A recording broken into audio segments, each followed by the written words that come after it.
প্রথম কথা হলো, আমরা পশ্চিমবঙ্গের প্রায় ৩ কোটি জনসংখ্যা মুসলমান, ভোট দিই আপনার 40% মুসলমান, জনসংখ্যার নিরিখে 31% মুসলমান, 38,300 মতন গ্রাম, 35,000 গ্রামে মসজিদ, 1 লক্ষের মতন মসজিদের সংখ্যা, হাজার হাজার মাদ্রাসা, খারিজি মাদ্রাসা, MSK মাদ্রাসা, সিনিয়র মাদ্রাসা, সরকারের মাদ্রাসা, তারপরে তবলিগ, ফুরফুরা, দেওবন্দি, বেরেলি, হানফি, শাফি, মালিকি, হাম্বলি, কাদরিয়া, চিশতিয়া, নকশবন্দিয়া, মুজাদ্দিদিয়া, মুতাজিলা, খাওয়ারিজ, নজ্জারিয়া, জাবারিয়া, মুশাব্বিয়া, নাজিয়া, জামাত ইসলাম, আহলে হাদিস, আজানগাছি, পিয়ারডাঙ্গা।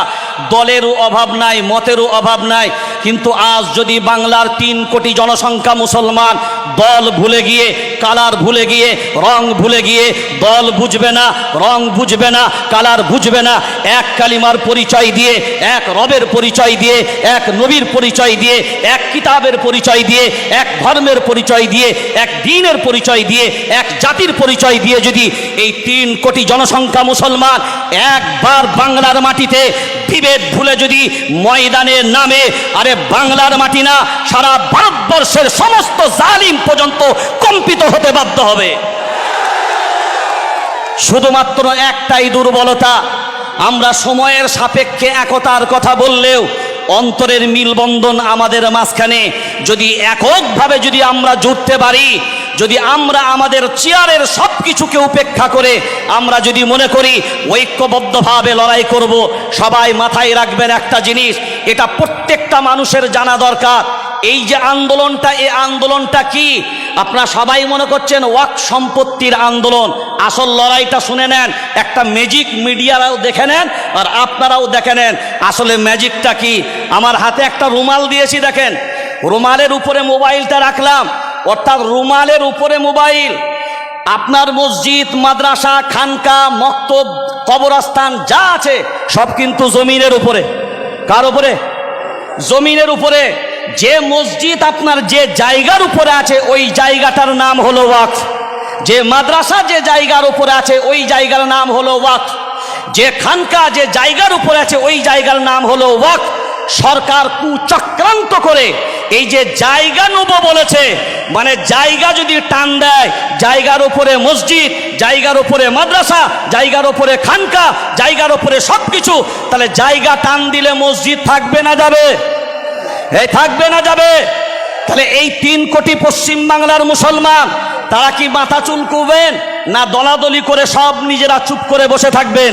বরঞ্চ এক বাক্যে এ বাংলার মাটি না, সারা ভারতবর্ষে পর্যন্ত মনে রাখতে হবে যে আমাদেরকে ক্ষতি করার ক্ষমতা সারা পৃথিবীর জালিমের নেই, যতক্ষণ পর্যন্ত আমরা নিজেরা নিজেদের ভিতরে গাদ্দারি না করব। যদি আমরা গাদ্দারি না করি তো হিম্মত নেই কারোর পশম বাঁকা করতে, কারণ हम ओ ईंटा नहीं जो दीवारों से टूट जाए, हम तो ओ पत्थर है जो पहाड़ों से भी टकरा जाए, फिर भी कोई पहाड़ नहीं जो हमें तोड़ सके। अरे हिंदुस्तान तो क्या, दुनिया में भी किसी माई का लाल नहीं जो मुसलमान को मिटा सके। नारे तकबीर। এই ওয়াকফ কালাম আইন বাতিল করো, ওয়াকফ কালা আইন বাতিল করো, ওয়াকফ বিল মানছি না, মানবো না। এই মসজিদ মাদ্রাসার সম্পত্তি রক্ষা করতে আমরা লড়ছি, লড়বো। বাস এক কথায় আমরা যদি ঐক্যবদ্ধভাবে থাকি ইনশাআল্লাহ সাফল্য আমাদের অনিবার্য। কিন্তু কোনো অবস্থায় আমরা যেন নিজেদেরকে নিজেদের মতো করে বিভেদ না করি। সেই জন্য মনের দিক দিয়ে ফ্রেশ হয়ে, হ্যাঁ, কাক কালো কোকিল কালো, কালো মাথার কেশ, সবচাইতে বেশি কালো মনের হিংসালেশ, নিম তেতো নিন্দা তেতো, তেতো ভাঙা ঘর, সবচাইতে বেশি তেতো 203-এর ঘর। আরে চাকা গোল পয়সা গোল, গোল আলু গোল, সবচাইতে বেশি গোল মনের গন্ডগোল। জমিয়তুল আইম্মা ওয়াল উলামা জিন্দাবাদ, ভারতবর্ষ জিন্দাবাদ, আমাদের সংহতি সম্প্রীতি জিন্দাবাদ। আসসালামু আলাইকুম ওয়া রাহমাতুল্লাহ।